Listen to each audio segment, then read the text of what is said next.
কথা বলতে এই দুনিয়াতে আপন বলতে কেউ নাই। আপন বলতে হলো খালি চোখের পানি। কারণ চোখের পানি যে হলো সুখের সময় না এলেও দুঃখের সময় ঠিক কাছে থাকবে।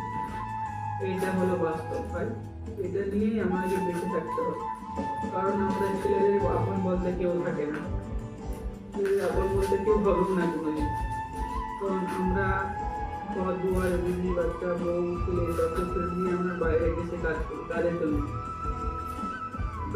কাজ করি। তারাই আমাদেরকে অসম্মান করে, তাদের জন্য আমরা বাইরে পড়ে থাকি, তারাই আমাদেরকে অবহেলা করে।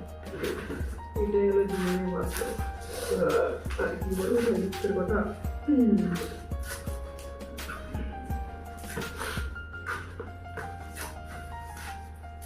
এটা হলো বাস্তব, অন্য কিছু আর নেই।